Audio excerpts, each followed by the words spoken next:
নমস্কার বন্ধুরা, তোমরা সবাই কেমন আছো? আমি ভালো আছি। চলে এলাম আরেকটি ভিডিও নিয়ে মম অ্যান্ড মাম ব্লগে। সবাইকে আরও একবার ওয়েলকাম।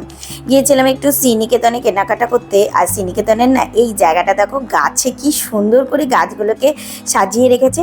তারপর বাড়িতে এসে দেখছি আমার একটা পার্সেল আসার কথা ছিল, সেই পার্সেলটা চলে এসছে। পার্সেলটা বলতে এটা আমি ফ্লিপকার্ট থেকে নিয়েছি, আমার মেয়ের জন্য একটা টিফিন বক্স। এটা অনেক দিন থেকেই আমি খুঁজছিলাম, তো মোটামুটি রিজনেবল প্রাইসের মধ্যে এই টিফিন বক্সটা পেয়ে গেছি। আর এই টিফিন বক্সটা না মানে রিজনেবল প্রাইসের মধ্যে বেশ ভালো দেখলাম। তো এর প্যাকেজিংটাও খুব সুন্দর। আর এটা হচ্ছে পুরোপুরি লিক প্রুফ। আর এটার আইভিভো বক্সের থেকে নিয়েছি, দাম হচ্ছে 350 টাকা। ডিসকাউন্ট দিয়ে আমি 350 টাকা পেয়েছি। আর এর চারদিকে যে ক্লিপগুলো খুব ভালো, মানে খুব শক্ত না, টাইট না, ইজিলি খোলা যায়। আর ভেতরে অনেকটা স্পেস আছে, তার মধ্যে একটা চামচ দিয়েছে, চামচটাও দেখলাম খুব সুন্দর। আর একটা ছোট্ট কন্টেনারটাও খুব সুন্দর। আর যেহেতু এটা স্টিল, তাই জন্য বেশ ভালো। স্টিলের টিফিন বক্স তো খুব ভালো হয়। আর মেয়েকে স্কুলে দেওয়ার জন্য আমি এরকমই একটা স্টিলের টিফিন বক্স খুঁজছিলাম। তবে এটা স্টেনলেস স্টিল আর পুরোপুরি লিক প্রুফ। আর এই যে চারপাশের এই গাড়াটা দেখছো, এটাও কিন্তু যাতে কোনো রকমভাবে খাবার লিক না হয় তার জন্য কিন্তু খুব ভালো। আমি মেনলি এই জন্য এই টিফিন বক্সটা নিয়েছি, আমার তো খুব ভালো লেগেছে। আর দেখো দেখতে দেখতে কীরকম আকাশের অবস্থা বদলে গেল। সকালবেলা ছিল রোদ, তারপরে দেখলাম মেঘলা আকাশ হয়ে গেল। আর মেঘলা বলতে দেখো যেন মনে হচ্ছে কি সন্ধ্যা হয়ে এসছে, কিন্তু না, গোটা সন্ধ্যা না, বিকেলবেলা।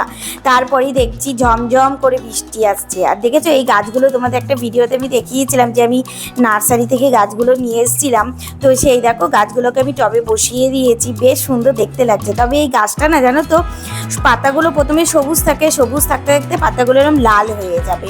আর এই দেখো বৃষ্টি ঝমঝম করে বৃষ্টি নেমে গেছে। আর আমার না এরকমভাবে মানে এই গাছের জানলাতে না বৃষ্টির জলগুলো যখন পড়ে, আমার ওইটা দেখতে না খুব ভালো লাগে, ভীষণ ভালো লাগে দৃশ্যটা তখন দেখতে।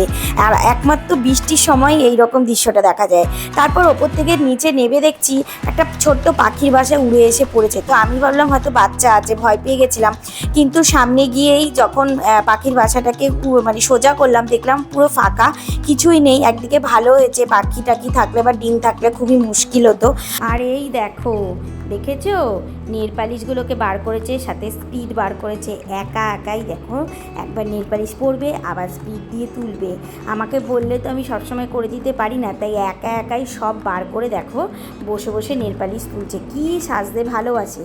আর এদিকে আমি কালো জাম এনেছি, সেটা খাবে না। কেন বলো তো, এখন নেল পালিশটাকে তুলতে হবে না, তাতেই মগ্ন হয়ে আছে। এবার বায়না শুরু করেছে নেল পালিশ পরিয়ে দাও, মানে একবার নেল পালিশ পরবে, একবার তুলবে।